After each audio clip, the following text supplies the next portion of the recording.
Magandang Monday morning, everyone. Magandang umaga sa inyong lahat, mga ko-Akma family. And of course, sa ating live viewers sa FB ng Akma General Insurance Agency. Isang maganda at blessed Monday for everyone. No, I hope you're all rested during the weekend.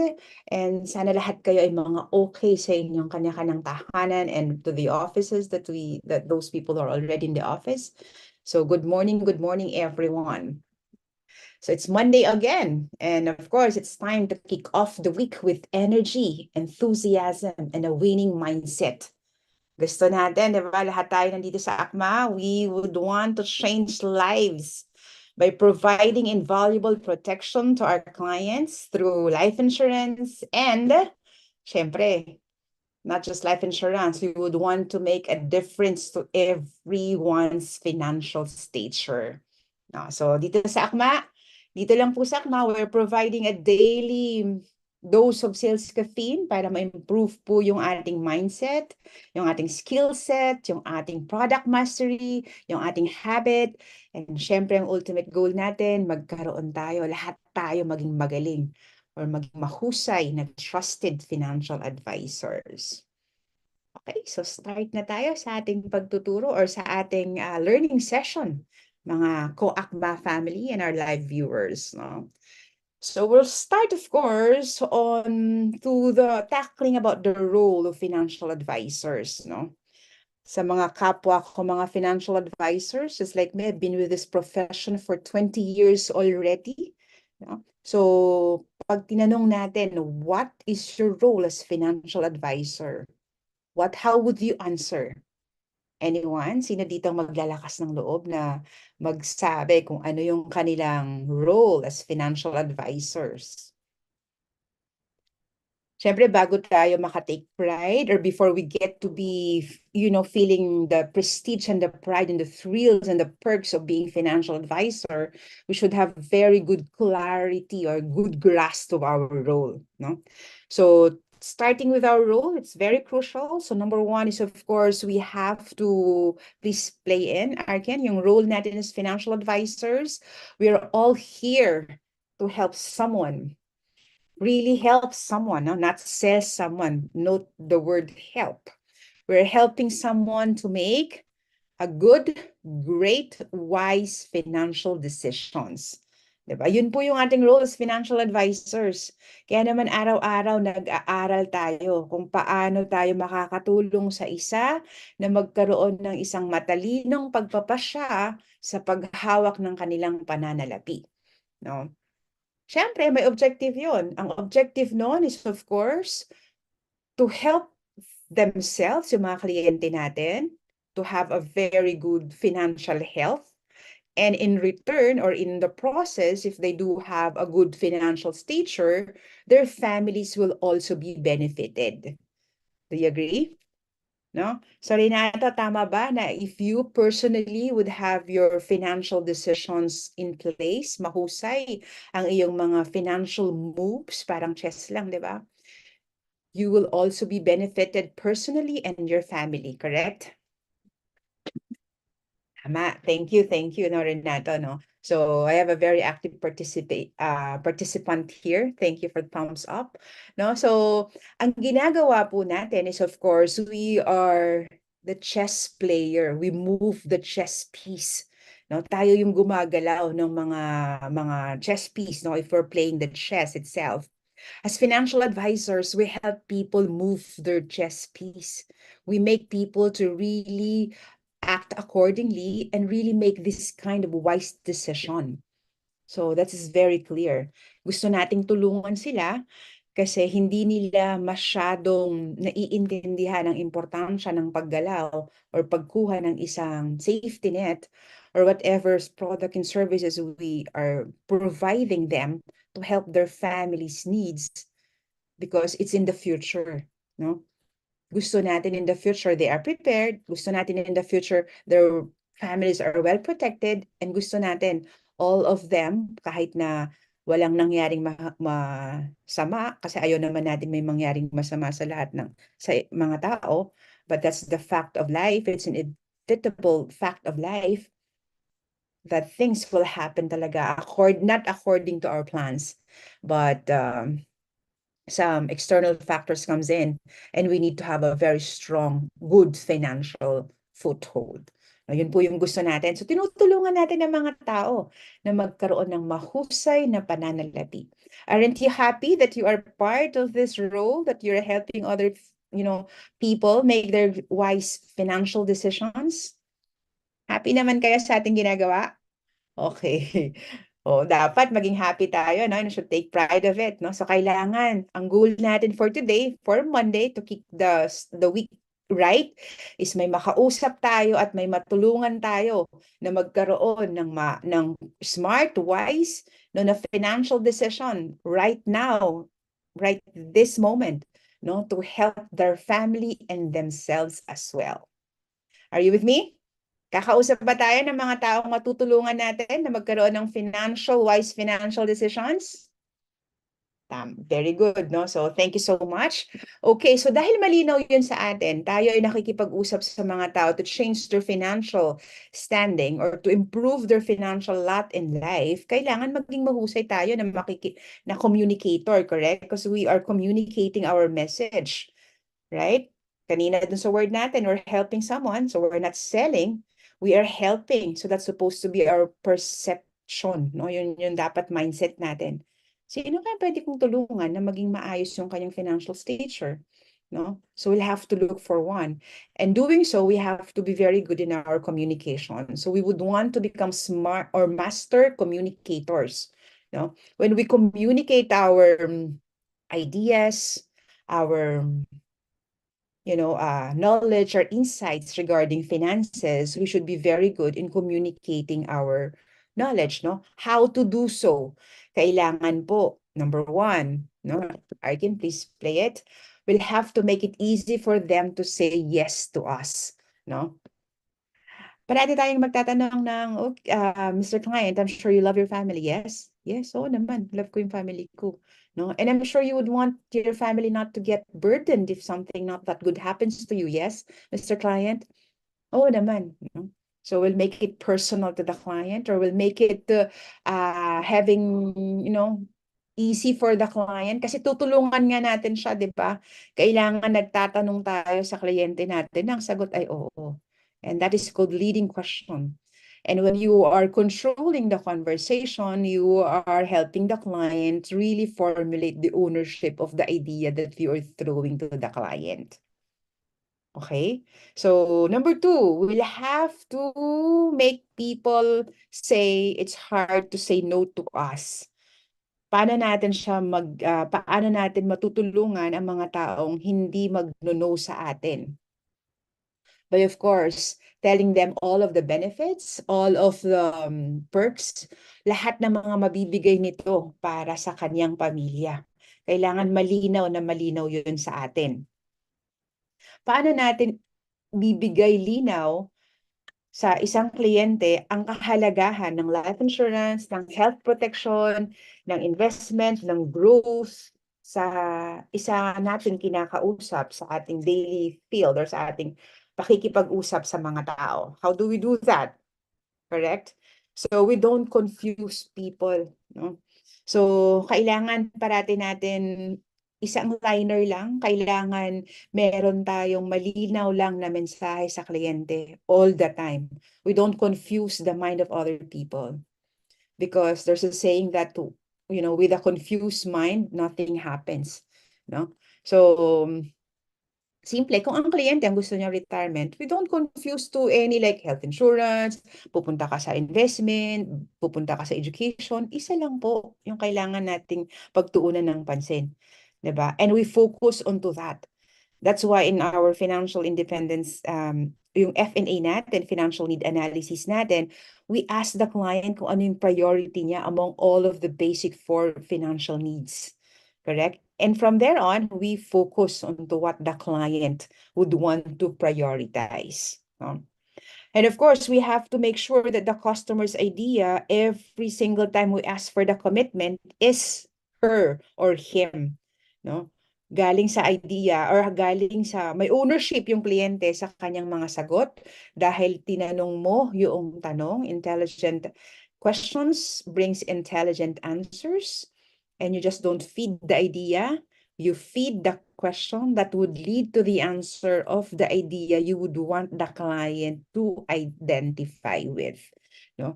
Gusto mo yung kliyente ma-identify niya yung kahalagahan ng retirement, no? So, tatanungin mo siya about the importance of retirement or about the importance of health coverage. Gusto natin ang health coverage yung focus natin, wala pang health coverage yung kliyente natin. So, we'll have to ask questions that pertains to the importance of the health coverage. No? So, are you with me? So asking questions again all the time will make the client answer. We'll have to wait for the client's answer. And that is the only way na magkakaroon ng ownership yung kliyente every time we get an answer. So please be patient in waiting for the answer of the client. No? Wag po tayong impatient. But syempre, definitely, there's no dull moment with the client when your questions has not been answered yet. So you have to raise another question. No? So raising several questions, no, from one point of a time would bring really a good closing ratio for us as financial advisors. Next, syempre, kailangan natin pa rin, no, yung ating mga ways of communicating to the client. Remember the word I use communicating is I am not using selling because gusto natin, we're helping people. We're not selling them the idea. We're not selling them the proposal, but we are helping them sell the idea. The ideas are being sold so that they will be helping themselves to move on their own. 'Di ba? Kailangan tayong maging magaling na mag-paint ng pictures kung ano yung nararamdaman ng kliyente. No? Gone are those time na we have to be very specifically detailed oriented. Siyempre, gusto natin na alam natin lahat ng specification ng produkto natin. But mastering the specifics or the technicalities is far less important than mastering the benefit through emotions when we are presenting to the client. No? Pag napipaint natin yung emotions para sa kliyente, that would be a go to the client. No? Parang ang isang salesperson ng isang car, ng kotse, di ba? Kahit alam niya yung mga specific ng isang high-end na kotse, if the client does not really know about the technicalities, ang gusto lang ng kliyente is, what does that car would mean to him pag yun ang drive niya? Diba? Tapos, alam na. Diba? If the BMW, if you will own a BMW, you will be part of the elite class. No? One-liner would just go a long, long way for the client to really buy that BMW. So, ganun din po tayo sa life insurance. We know the technicalities are very important, but we would be highlighting the benefit, the emotion that it would bring to our clients by simply stating if we are really convincing the client to buy from us a health coverage, ang health flex natin, pwede nating sabihin, how would you feel, diba, that if in case, wag naman sana, there's a bad news from the doctor. No, how would you feel having 10 million na buffer when you could no longer work? How does that make you feel, Renato? No, ask that particular client a question. No? Nung na nagpipaint sa kanyang emotion that, wow, 10 million additional coverage when I get sick is really a big help for me and for my family. Malinaw ba? No? Nakagusto natin na yung ating family will be having that additional millions when we get sick. Or gusto natin yung pamilya natin will have that kind of no worry health settlement kapag nangyari sa atin as breadwinner. Kailangan po natin paint pictures is by using or drawing the emotions of the clients through us, through our statements, through our questioning, their line of questionings to them. Next. Mahusay din tayong mag-tell ng stories. No? We use the third-party stories. We use the other people's experiences. We use our relatives or KKKs or even the, whatever stories that we could have na relatable sa kliyente. dapat madami po tayong baon. Now, over time, when you're doing this profession, you will have, a compilation of stories already to share with. Now, I also have my own compilation, and those stories are real life. No, and that story's objective should be to teach the lesson. No, hindi para takutin yung kliyente natin, kundi i-impart sa kliyente that using other people's experience would be a smarter move than experiencing it on their own. 'Di ba? Yun yung gusto nating i-highlight when we are talking or using stories.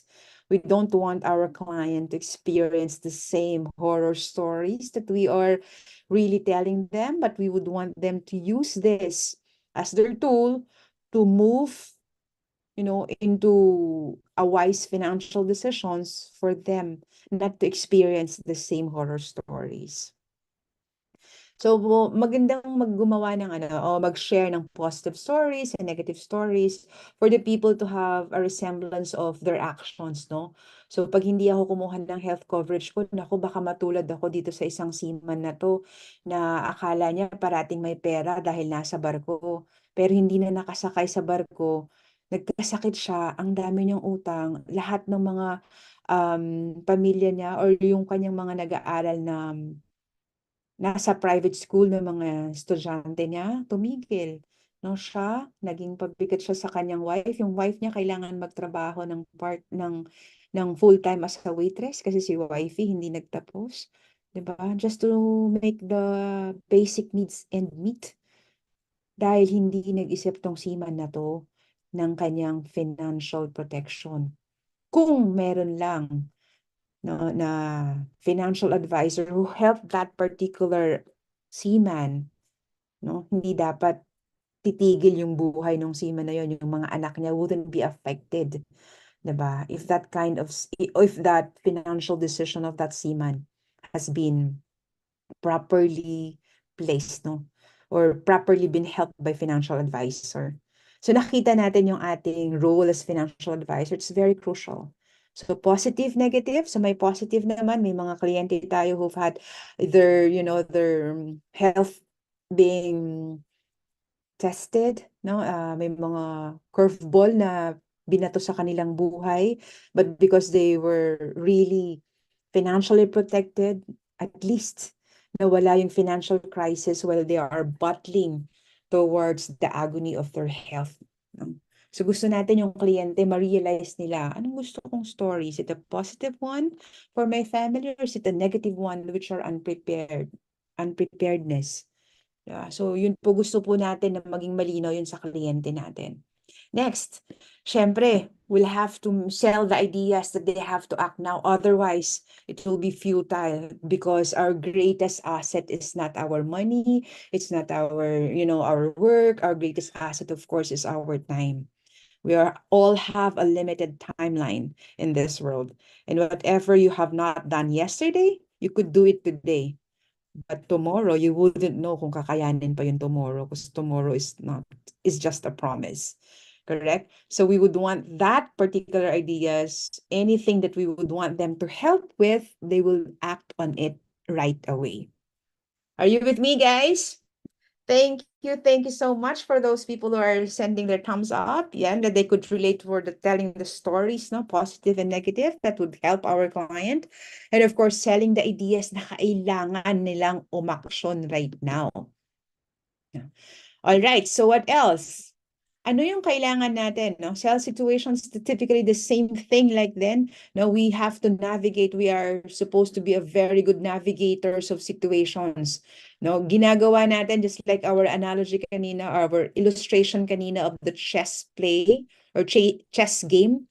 Tayo yung gumagalaw ng mga chess pieces. Correct? Ayaw nating mamate tayo, di ba? Yung checkmate tayo. Correct? I'm sure everybody could relate. Everybody knows how to play chess. Chess, di ba? Chess na game. No? O dama lang bang alam? Lahat tayo, no? We know the rules of the games of chess. No? So smart move would lead you to conquering your adversity, but wrong move would really, you would be losing the battle in the chess game. So gusto natin every chess piece that we move, it's an analogy. illustration lang of our financial decisions, we are winning the financial game, no, for our family and for, of course, basically for ourselves. Yun po yung gusto natin, all right? So, napakahalaga po ng role natin as financial advisors. We would need to have that kind of role, no? Every day. So, kailangan po makipag-usap tayo sa tao. No, next, how do we do that? Simple lang po ulit, no? We connect effectively with people. Kanina we've mentioned, hindi tayo in the business of selling life insurance proposals. We are in the business of helping people make wise, smart financial decisions. Pero in order for us to have that kind of role, we have to be very good in connecting with our people, with our clients, no? So, nakakita na kayo ng scenario na nakipag-usap siya sa isang financial advisor. Tapos, ang sinabi ng kliyente, sandali lang check ko muna yan kay Bing. Sandali lang kasi check ko lang muna yan sa financial advisor ko. It feels great, di ba? Na that particular client that you have made a relationship with, put their trust into your financial decisions or financial advices. Now, wherein if somebody approaches and says the same message or different financial advice, that particular client will tell that nakausap niya na sandali lang, check ko muna sa financial advisor ko. So yun yung gusto natin na magkaroon tayo. We would have to get the heart of the client because the client trusts us. Pinagkakatiwalaan po tayo ng kliyente natin. Gusto po ba natin yon? Gusto natin na pinagkakatiwalaan tayo ng kliyente natin because we speak from our heart and we know what the heart of the client is into, no? We put our hearts to their heart. We speak through our hearts, no? So, kung ano yung sinasabi ng kliyente, we're a good listener. We've mentioned this a while ago. And of course, we have to move the heart of the client, not just because we speak from our mouth. Please, next slide, Arkin, please. But because we know that we are listening to the heart and we're speaking from the heart also. You know, like we don't really, we're not hesitating to ask really straight to the heart questions, no? Like, tanong lang, how would you feel if you would no longer be able to provide for your family? If in case you receive not a good news from the doctor, how would you feel, Renato?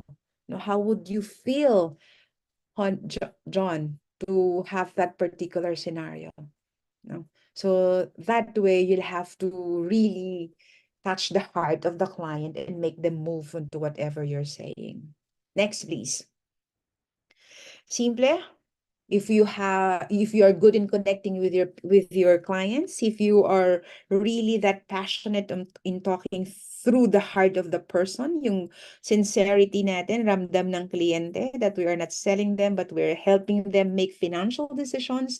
We are helping them grow their fund. We're helping them have financial health coverage, helping them to have this particular safety net para just in case something not that good will happen to them, they're okay, then we are untouchable. Pag sinabi nating untouchable, ibig sabihin nun, we've already made that solid, relationship with our client. Lifetime na po yan na pagtitiwalaan ka ng kliyente. No? Parang sinasabi niya, okay, lahat ng sabihin mo, kukunin ko yan. Diba? Siyempre, kung may pera yung kliyente, why not? Correct. So that's, gusto natin, ganun yung objective natin. We would want to become untouchable. We would want to have that kind of impenetrable relationship with the client. At gusto natin to become effectively connected with them. And life would be easier, not just for the client, but also for you. Not just for you also, but also for your family. Diba? Gusto natin yun ang ating end result when we would want to emotionally connect with the client intelligently, and gusto natin, syempre, we would be their trusted financial advisor. Okay, so last, we'd have to put it onto the, what we call financial Sorry, nabubulol ako. The financial advisor's number one job. Kanina pinag-aralan natin yung role ng financial advisor, helping other people make good financial decisions. So, ito po yung kailangan natin na meron po tayo, no? We'll have to crush all the debilitating beliefs before the close. Bago po natin hingin yung commitment sa kliyente, dapat wala na tayong naririnig na debilitating beliefs. Ano ba yung mga belief na hindi disempowering para sa kliyente? Dapat wala na tayong naririnig na hindi ko naman yung kailangan, pag-iisipan ko yan, hindi yan masyadong may priority. No, those are debilitating belief on the ideas that they have to have protection. Dapat wala nang ganon. Dapat ang naririnig na natin is, paano ba yan, Miss Bing? Paano ba yan? How do we start from here? No? How do I get myself, get comfort? Dapat ganon yung mga sagutan na ng kliyente. Correct? So that is our role. Alisin natin sa kanila yung mga hindi tamang idea because we are feeding them new information. We're replacing those debilitating beliefs into a more empowering and more wise financial knowledge for them. Next. Sagutin natin sa mga kliyente natin. Kailangan first 90% of the time we are building value. Wala mo unang perang pag-uusapan. Value proposition muna tayo. Anong mabibigay yan sa kliyente? No? And of course, only 10%. Siyempre, kailangan din natin ng collection para ma-enforce ang policy or the application that the client agreed on. But we would just be quickly doing it in 10% of the time. Okay, Mr. Client, anong gusto mo? Is it check or credit card? Correct? But mostly of our time, 90% of our time would be building value. No? Always po, ano po yung value na mabibigay ko? Parati nating sasabihin, ano ang maitutulong ko sa kliyenteng ito para magbago ang kanyang financial decisions, dapat ma-realize niya na kailangan niya ng financial health coverage, na kailangan niyang magkaroon ng income protection, na kailangan niyang magkaroon ng retirement fund, na kailangan yung pera niyang naipon lang sa bangko, sayang naman kailangan paggalawin, paandarin, no? Or magkaroon ng investment goal siya, right? And for repetition, for emphasis of repetition, we'll have to be using that, diba? Kunento na natin yan kanita. These are the tools that we're gonna use for effectively communicating our ideas or our message to the client. We have to be very good, no? Na taga-pintura. Pintura kasi painted, di ba? We have to be very good in painting pictures. So that means the emotion. We are gonna make the client feel that they live in the era already that, they got diagnosed of critical illness o kaya naman may nawalan silang mahal sa buhay. Kailangan nararamdaman na po nila yon. Yun ang kailangan nating iparamdam. Again, we are not threatening the client kasi may mga kliyente na, ayoko makipag-usap sa life insurance advisor kasi nananakot sila. Are you with me? May na-experience ba kayong ganon? Na they are, shying away from us because they feel that we are really threatening them, no? We are morbid people. Pinag-uusapan mga disasters, no? Yun yung perception nila sa atin. We'll have to be very good. We are not supposed to be threatening them, but ang message natin is that we are just stating the fact of the financial risks, but we do not focus onto that. We focus onto bringing them solutions because we bring them to to helping them get that kind of financial decisions, move from point A to point B. Yung point A, ito yung mga financial risks. Yung point B, ito yung dapat meron ka para ma-solve mo yung financial risk ng point A. Correct? So we don't highlight the point A, we highlight the point B wherein there is financial solutions in every financial risks. Are you with me?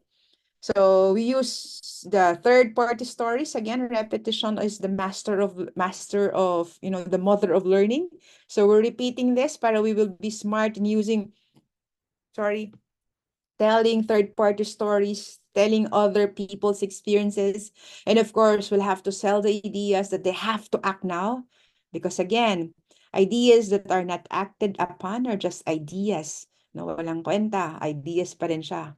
But when you acted upon for that idea, then you are already into a positive, financial stature. Meron nang nangyari sa financial move mo, nagalaw mo yung chess piece mo, nagalaw mo into a winning move, and we would want that kind of winning move to our financial decisions for our clients' family, for our clients' welfare, and of course, in the process, for our also own economy. Okay? So, with that, thank you so much, no? Kailangan lang po nating bumalik, no? Malinaw na malinaw po ba yun? May quiz tayo, no? So, let's have some questions. Okay, any questions? Gusto natin na magkaroon tayo ng clarity in terms of selling and closing, no? I would like to highlight this. Kanina, we would differentiate from helping and selling, no? So we are in the helping mode.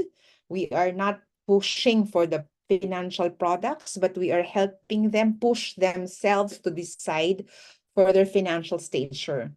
So pag anuhin naman natin, we'll have to differentiate lang between selling and closing, no? So selling is before the offer is presented, no? So present tayo ng mga facts and benefit. We've touched the needs of the client. We've already established our credibility. We've already established the need of the client. We've already presented the problem, no? Yun po lahat is what called the selling, the closing cycle, di ba? So, closing cycle. Ibig sabihin nun, we are selling to that particular person the idea of really protecting themselves by highlighting yung need nila of protection, of financial protection, and of course, by giving them the product that would solve their financial risks. No? We'll have to do that. No? Selling is before the offer is presented. Wala ka pang binibigay na produkto. No? At pag nandun na tayo sa produkto, nandun na tayo sa closing, we're already making a solution to their financial risk, and that's where the offer is presented. Tsaka pa lang natin siya masasara. Are you with me? So the key point is that when you are selling, you are making the client agree with everything that you are, feeding, the information that you're feeding to your client. But when you're closing, you are already making the agreement that whatever you have mentioned, the financial solutions sa kanyang mga financial risks is happening for himself, no? Na siya na yung mismong nag-decide, na nag-oo na siya at nag-decide na siya that he will also would want that kind of protection for himself and for his family. I hope that would be very clear, no? Yung selling and closing. So, let's go back to our last Friday session, yung tungkol sa ating customers motivation. Siyempre, bago natin yan gawin, no? Yung guided discovery natin, gusto natin yan, paulit-ulit natin yung gustong ma-imbibe sa ating sistema. We'll have to find the key problems that the client is always telling us. Not just by telling to the client, but by questioning the client. No? So, magtatanong tayo, the client will answer our question, and that's guided discovery. We help create a solution for them para sila mismo yung magsara for themselves. Sarap na. So, hindi tayo nagsasara, hindi tayo sige na, kunin mo na to, Mr. Renato. We don't do that. No? The client is saying, okay, I think I could, use a portion of that health coverage you were saying, how to go with that. So that would be a good question na we would want, or remarks na gusto natin sa kliyente natin. Okay, so ang tawag po doon is framing as well, no? If you can get the customers to admit or openly speak about a problem, no? Sarado na po yan. Pag nagsalita yung kliyente ng kanilang mga hinaing sa buhay, because we're helping them identify the needs, no? Because they're telling us their financial concerns, then rest assured, at the end of your presentation, the client is closed. Natulungan mo na siya. to move to another financial decisions that he or she must have during your talk with the client. No? So I hope that would help. No? So we'll have to be master in using guided discovery. Guided discovery again is that whatever we say to the client is wrong. No? Sige na maganda yan, Mr. Client. Ano yan, makakatulong yan sa'yo, Renato. Then that would not be a help to them at all. No? Guided discovery is making them tell you what you are supposed to hear. Because whatever they say, that is true to them. Whatever you say to them, that is false. Are you with me? So, smart communicator, smart seller, smart financial advisor, a trusted financial advisor always make sure that the idea of the client came from them because you led them through intelligent questions, through moving questions, and you let them answer to their own words because you make them realize through questioning that what you are conveying as the financial ideas are correct, are true, are helpful, beneficial for them, dahil silang nagsasabi na beneficial, true, correct, and helpful for them. Okay, so do you follow? Gusto natin gano'n, no? Sila yung nagsasalita. Sila yung nag-oo nung idea na yon. Okay, so let's go back to our previous slide ng last Friday. Tapusin lang po natin yon, no? Para we'll have a very good start for the Monday week. We're ending January already. So it would also help us to really understand that merong mga motivation ang customer. We'll have to think like a client all the time para maging mahusay tayo sa negosyong to, sa profession na to, no? Let's go back to the blank, no? Yung mga tanong-sagot natin, di ba? So number 1, people only need blank reason to buy. No? So yan, gusto natin, number 1 is only one reason to buy. Hindi na masyadong madami na sinasabi. Pag merong isa na rason ng kliyente, let's focus on to that. Pag hindi siya doon na moved, another one ulit. No, you have to find that particular reason to buy. Pero pag na-move na, enough na. We'll have to close it and do the closing already. No? May mga sales advisor kasi, may mga financial advisors na nag-uuna yung kliyente. Di pa sinasara, sandali lang po, hindi ko pa tapos yung presentation ko. Toink, may ganon. So, pag nag-oo na po yung kliyente, how to go about that, Miss, Bing?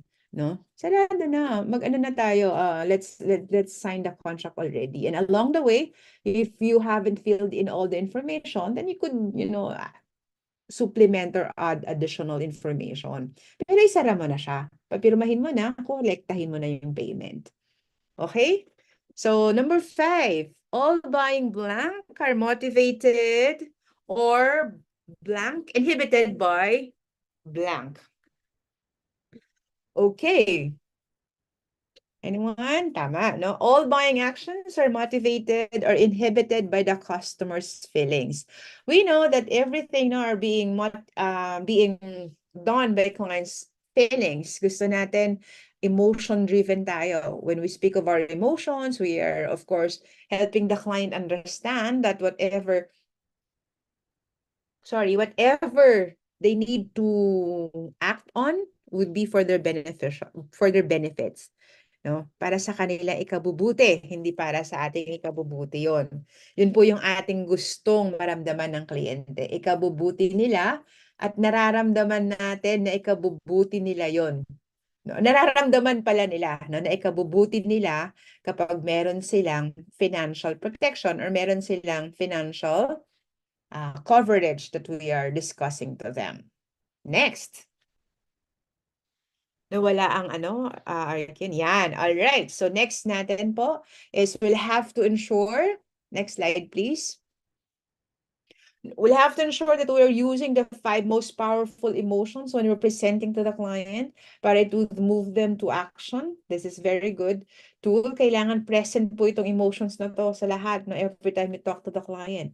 Kanina, di ba, pinag-usapan natin to become a master communicator, master seller, closer. Letter A, kailangan po natin na nandyan ang ambisyon. Letter B is kailangan natin ng fear, maramdaman ng kliyente, no? But we don't focus onto that, no? Para gusto nila tayong kausapin. We focus on the C, which is love, no? Yan ang mas compelling reason for people to move. No, a lot of people, according to statistics, people who are, moving through fear and love, there are 80% people who moved or being prompted by love. No? So there are only two people who are prompted by fear. Kaya sila kumukuha kasi takot sila. No, majority of people are kumukuha ng financial protection because they love their family, they love themselves, they love having financial protection, they love what we are saying to them, and they love just, being protected. Letter D, gusto natin, meron din tayong nararamdaman ng kliyente. Nararamdaman din natin yan dapat. Prestige, no? When they are, having coverage from Manulife, coverage from our life insurance partners, they would feel that, wow, I belong to a family of green. Diba? So may prestige dapat always when we speak of our company, of ourselves and our colleagues. So we have to really have that kind of emotion implied to the client. No? I'm sure wala naman ditong nahihiya dahil financial advisors sila ng Manulife, di ba? Wala naman dito kayo nahihiya dahil Akma family sila. We are all so much proud on the role that we are carrying. All right, letter E, we have to, of course, a little bit of guilt para lang daw siyang betchin. Hindi daw, no? It's like a little bit of seasoning that we have to make the client feel a little bit of guilt. That's a powerful mix of everything, of the emotions that the client must feel if he will not act on what we are saying. A touch of guilt would do a trick. Ika nga. No? So, you have to understand na ang kliyente would be prompted with any of these powerful emotions. So you could play around and ask questions. And with the questions that has been asked, makikita natin yung response ng kliyente. And we will have to use that as leverage in closing a sale. Okay, so next.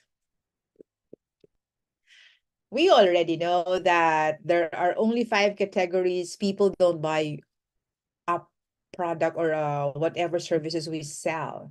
It's simple like, they are categorized into no trust. Alam natin yan. Diba? They have no need. Mga they call themselves as overprotected, but there's no such thing as overprotected. Even ultra high network needs protection for different financial objective. Letter C, no help, alam natin. No letter D, pa-press na natin lahat yan. No hurry and no what? Money. No? So, check natin. Is this people that we are talking to have no trust to me? No? So again, hindi natin kakausapin ng kliyente whenever, kanina pinag-usapan natin, di ba, closing and selling. We will not be closing the client if into the selling process during our presentation, the client did not say yes to us or did not imply that the client trust our company or even trust us. No? So we have to sell our credibility first, our credibility of the company that we are partnering with before we could proceed to the next step of closing. No? Gusto po natin yan all the time. Kailangan, when we're talking to the client, we have a very logical sequence. Hindi tayo bara-barabay dito sa Akma. Gusto natin na parating maayos yung ating presentation dahil alam natin na kapag walang trust ang kliyente sa atin, wala, hindi sila makikinig at hindi sila mag-move into action. Okay, so we'll have to go with that, no? So kailangan po i-identify lang natin pag nag-object yung kliyente. Ano kaya to? No hurry kaya? O no money, no? So how do we do that? It's kapag yung kliyente talaga no money, wala na tayong magagawa dyan. No? Yung totoong walang pera mga kaibigan, mga co-akma family. No, kung totoong walang pera talaga, mafe-feel nyo naman siya during the presentation. When the client speaks three truths, no, yung tatlong katotohanan sa kanyang mga sinasabi, pag na-identify mo ng consistently na talagang nag-go through na wala talaga siyang budget or wala siya talagang pera, then the client is really telling the truth. Wala talaga siyang pera. No? But among all of those, yung apat na objection, kaya natin siyang gawa ng paraan. No? No trust, no need, no help, no hurry. Magagawa natin ng paraan kapag we've had a very good, selling technique, yung tinuro natin ng last time. You just execute it and you will be crushing all of this debilitating belief na pinag-usapan natin kanina. Yan. All right. So mga debilitating belief to, no trust, no need, no help, no hurry, no money. Okay, next, Arkin. So, this is one of my favorite, no? Parating sinasabi na pag sinabi ng kliyente sa'yo na, masyadong mahal naman yan, Miss Ping. Parang laki-laki naman yung amount na yan, no? When we hear that kind of statement, then kulang pa yung need natin sa kliyente. Hindi nakita ng kliyente yung need or yung value ng ating sinasabi sa kanya. Because we have to remember, dun sa number 8, the blank is not important. It's the customer's perception of value that is. Sorry, medyo may typo error. It's not price, it's price. No? Sorry. The price is not important. It's the customer's perception of value that is. So, kailangan po parati nating iisipin, hindi naman mahalaga yung pera. Ang mahalaga is yung perception ng value ng kliyente na yan. I'll give you an example. If you're Kung mga parent na katulad ko, nagkasakit ang kanilang anak, hindi natin pag-uusapan ng pera, correct? Kahit ilang milyon yan, kahit ilang thousands of, pesos pa yan. Pag kinakailangan, dahil kailangan mong pumunta ng ospital, you wouldn't mind spending that much. Correct? Kasi bilang isang nanay, syempre mahalaga sa ang anak. No? So anything that is important to us, we don't really think of the value. No? We don't really think of how much would it cost us because yung perception natin ng value is far greater important than the price itself. Are you with me? So, lahat ng bagay po, lahat yan, it also revolves into all other aspects, not only into life insurance profession. No, say for example, it's on the education, but it's very, very expensive to, put my son go to college pag ganyan ang perception ng parents, 'di ba? So, sabi nga ni Jose Rizal, they try ignorance, no? So the parents would not mind spending a lot of money the children to college, putting the children to college because alam ng parent na mahalagang education para sa kanyang anak. Are you with me? So di po importante, no? It's really the perception of value that is more important. Okay, so number 9, smiling shows. Kailangan po mapap-smile natin ang kliyente. No, yan ang number 1 key. Pag di natin napag-smile, wala pong closing na magaganap. No? Because smiling shows acceptance. That's why whenever you talk to the client, first impression mo, di ba, you have to wear your smile. Para yung kliyente will smile back to you. No? Or kung hindi pa siya nag-smile back to you, your goal is to make that client smile. Your goal is to make that client really feel your presence, that you are somebody, that you wear the prestige, that you're there as your role as financial advisor to help her really make a very good, wise financial decisions. Yun ang gusto po natin na magkaroon yung kliyente. No? So, we have to make the client smile. Or we have to smile to the client back. Or we have to initiate the smile. No? Don't always forget your smile. A good, sweet, sincere smile. Huwag naman OA. No? Kailangan lang po natin ng parating wear a ray of sunshine to the client. No? Okay, so next, last one, not but not the least, is people like to do blank with people like them. Ta-da! Okay. So tama, people like to do business with people like themselves, no? So it's a very trite cliche, gas-gas na, no? Pero gusto natin na always we are of equal to the people that we talk to. Remember, it's not being prejudiced, no? Gusto lang natin, tayo as a human nature, we would want to talk to the people who are of not that greater to us, but not that lesser to us, but at least equal to our mindset, equal to our financial stature, equal sa ating standards. Correct? So the next question is that how could I be equal kung ultra high network naman yung kliyente? Diba? You could be equal in some other way. Could be equal in terms of you having value onto your investment knowledge. You could be equal into you having vast tools of whatever that client's business. No, you could be equal into some other way. You have to find your own equal. You have to find your own mirroring technique. You have to, really make sure that the client feels the same way to how you feel towards the client. Does it make sense? No? So, always po, no, patandaan natin na we have to be at least a portion of what the client thinks of us should be similar to what they think of themselves. This is really very, very effective tool para makuha natin yung gusto ng kliyente. Kailangan kasama tayo sa mundong ginagalawan niya, or if not, we should ensure that the client's role or client's perception to us would just be equivalent or should be at least, no, helping the client's environment, or helping the client's knowledge, or helping the client's decision, or helping the client itself as a person, no? Gusto niya na maging source of help ka sa kanya.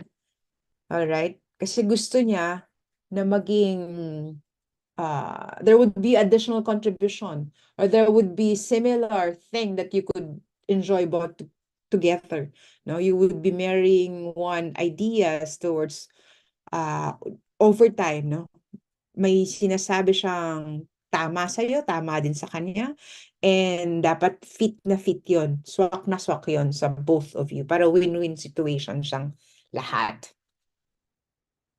All right. So with that, with the customer motivation, thank you so much, Arkin, for your technical expertise. It's so much appreciated that we've done again another round of our Monday morning grind during, having this daily dose of sales caffeine. We appreciate your effort. We appreciate your technical expertise. No? And syempre, we would love to thank you also for those who tuned in with us this Monday morning. Maraming salamat po mga ko-Akma family. Sana this Monday, we have to move ourselves. Akma na tayo. Galaw-galaw na po tayo. At makipag-usap na tayo sa kliyente. Kailangan pong may matulungan na tayo na ma-secure yung kanilang financial stature. Matulungan natin sa kanilang financial health ang mga individuals who would be soon, lahat tayo we will be facing some in one point of our life, some financial crisis. In one point of our life, there would be financial rest, 'di ba? Hindi lang natin alam kung kailan, but it would pay a lot more easier, wiser, more better decision when we are protected and we have our wisest financial decisions in place, favorable to our own financial advantage. Diba? So, kailangan po tulungan natin yung mga tao, mga kliyente din natin na ma-realize that we are at their service because we're helping them realize that they need this before the need arises. All right? They need our financial advices, or they need to act on our financial advices before the need arises. So magandang umaga sa lahat po ulit. At sana po, Koakma family, let's all go to Guam. Let's all go to Germany, to Hawaii, to Japan, to Boracay. Lahat ng mga gusto nating marating, mararating natin basta tayo ay tutulong pa isa-isa sa isang araw, no? One day at a time, one people at a time, one family at a time, one corporation at a time. And over time, it will be cumulative, it will be accumulated, and we will be untouchable with our clients because we know how to connect effectively with them. We know how to make them move to the ideas that we are giving them. And we know deep in our hearts that we are helping them. No, maraming salamat po. Magandang maga at sana we will end our January right. Mahusay dapat ang ating January because this is the start of the year. We'll have to close the January with a bang. Bang talaga, no? Lahat po tayo sa mga managers na dyan, sa lahat ng mga financial advisors of ACMA, for those people who are with us, let us strive our very best for today. We have at least 3 days pa until Wednesday. Kung clean case naman yan, walang sakit yung kliyente, kayang-kaya pa pong humabol yan for January production natin para po lahat tayo may masabi tayong natulungan natin to move, to have a good financial decision. Yun yung gusto natin, may matulungan tayo na isang tao or mas madami, mas masaya na magkaroon ng magandang financial health over time because they acted on our financial advice. All right. So thank you so much, everyone. Have a very good day and blessed Monday, everyone. Let's kick January with a big production for the month of January. Thank you. Thank you, Akma family.